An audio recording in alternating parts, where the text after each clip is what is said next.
मिट्टी की आड़ में बैठा है कोई, रचता है नायाब चेहरे कहीं, सजा के कहीं वो दिल रख जाता है, आकृतियों को तभी तो जिंदा कर जाता है। हृदय से पिरोता है हर एक आकार, फरिश्ते से कम नहीं है मूर्तिकार। राजस्थान भारत की वह सुनहरी भूमि है जिसने हिंदुस्तान के अनेक वीरों और कलाकारों को न सिर्फ जन्म दिया है बल्कि हर अवसर पर सम्मानित भी किया है, और उन्हीं कलाकारों ने अपना परचम सारे जहां में लहराया है।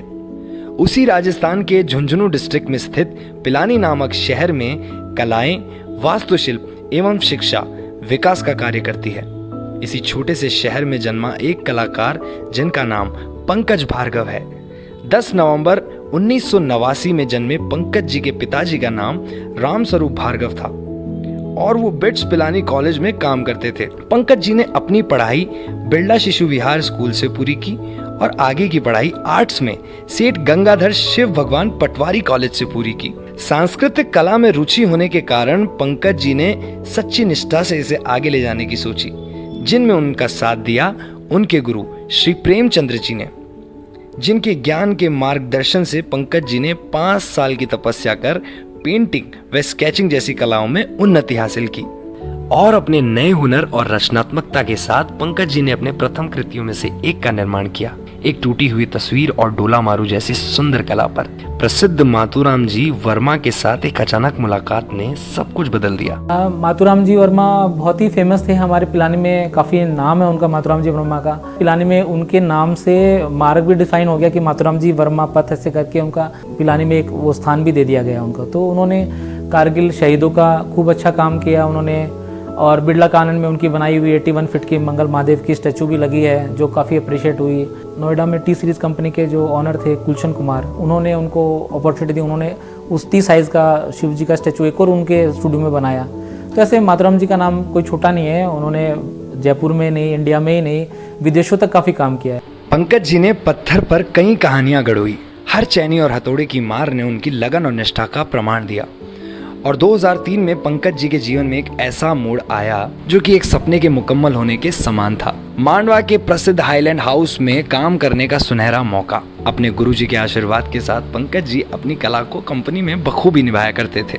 पंकज जी को अपने आप से कई उम्मीदें थी। वो भारत की कला को प्रोत्साहित करना चाहते थे। कंपनी में काम करते हुए तो नामुमकिन के समान था। तब उनकी धर्मपत्नी श्रीमती ऋषिता भार्गव ने उन्हें प्रेरित किया, अपने खुद का काम करके इस कला के जरिए भारत की संस्कृति को आगे बढ़ाने के लिए प्रोत्साहित किया। मेरा नाम ऋषिता भार्गव है और मैं स्मार्ट एंड शाइनी सैलून की ओनर हूँ। जब भी कोई लड़का या लड़की, जब बच्चे हमारी फैमिली में बड़े होते हैं तो पेरेंट्स उसके लिए बहुत सारे सपने थे। इन सपने पंकज जी बहुत ही यूनिक थे, बहुत अलग थे।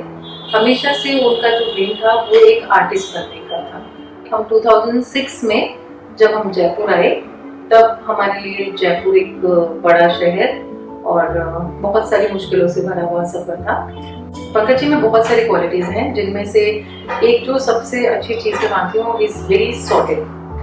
अगर बात करूँ मैं उनकी प्रोफेशनल लाइफ की तो he is very much committed to his work. तो अगर वो काम करते हैं तो वो दिन रात नहीं देखते हैं कि वो कैसे कितना काम कर रहे हैं कितना नहीं कर रहे हैं। एक साथ में अगर हमको 5 प्रोजेक्ट करने हैं तो 5 प्रोजेक्ट भी सब टाइमली क्लाइंट को देना प्रेफर करते हैं, उसमें पर्सनल लाइफ को नहीं आने देते और काम के लिए बहुत ही ऑनेस्ट है, अपने काम को लेके बहुत ज्यादा ऑनेस्ट है। लेकिन पंकज जी और उनकी पत्नी ने हार न मानी। फिर एक दिन पंकज जी ने बिना ज्यादा और सोचे और विचार किए आगे बढ़ने का फैसला किया और तभी उनकी तकदीर में उन्हें एक मौका दिया 10,000 रुपए में रिलीफ आर्ट बनाने का। एक अच्छा अवसर जिसे उन्होंने अद्भुत रूप से गढ़ोया और अपने आप को और अपने परिवार को इस कठिन समय से उबारा। इसी के चलते उन्हें अनेकों मूर्तियों और शिल्पकारियों का काम मिलने लगा। उन्होंने कई साल अपनी कला को जारी रखा। इसमें उनकी मुलाकात हुई संजना शर्मा जी से। नमस्कार, मेरा नाम संजना शर्मा है और फाइनली आज हम पूरे 6-7 मंथ बाद में हमारी मीना कुमारी कंप्लीट हुई है। अब आप लोग सोचोगे कि मीना कुमारी क्यों, क्योंकि बॉलीवुड इंडस्ट्री करीब 100 ईयर से ज़्यादा ओल्ड है और बहुत सारे बेहतरीन आर्टिस्ट हैं, चाहे वो एज ए मेल हो एज ए फीमेल हो। तो उसका एक रीज़न है ये बुक। मैं जहाँ कहीं पे भी जाती हूँ मैं किताबें बहुत खरीदती हूँ, मुझे बुक्स पढ़ना बहुत पसंद है। तो हम लोगों ने एक दिन मैंने मीना कुमारी की ये पूरी बुक पढ़ी और मीना जी के बारे में, अमरोही साहब के बारे में, दोनों के बारे में मैंने जब जाना, उनके प्यार के बारे में, और कहीं ना कहीं उनकी लाइफ में जो ट्रेजेडी क्वीन उन्हें बोला जाता है, उनकी लाइफ में जो प्रॉब्लम्स थी, चीजें थी, वो कुछ ऐसी थी कि वो कहीं ना कहीं मेरी लाइफ से भी कनेक्टेड होती है। हमेशा हम पेन उससे जितना ज्यादा क्लोज इसलिए होते हैं क्योंकि कहीं ना कहीं हम कहानियों को हमसे कनेक्ट करते हैं। तो सिनेमा से बहुत प्यार था और मैं चाहती थी कि कोई ऐसी चीज बनाई जाए जिसे पढ़ाया जाए। तो हमने फाइनली 7 से 8 महीने लगे और मीना कुमारी को कंप्लीट किया। पंकज जी बहुत बेहतरीन कलाकार है और पंकज जी का यही हमेशा रहता है कि उनके साथ के जो कलाकार हैं उन्हें भी इस तरीके की कला को बढ़ाने के लिए योगदान मिले और पंकज जी इस गुड काम कर रहे हैं और इसके लिए पंकज जी ने मेरे लिए एक बेहतरीन चीज बनाई, उसके लिए मैं पंकज जी के तहे दिल से शुक्रगुजार हूं। धन्यवाद। आखिर एक कलाकार ही तो है, उसकी यही तो आस है कि वो रहे या न रहे, उसकी कला सदैव जिंदा रहनी चाहिए।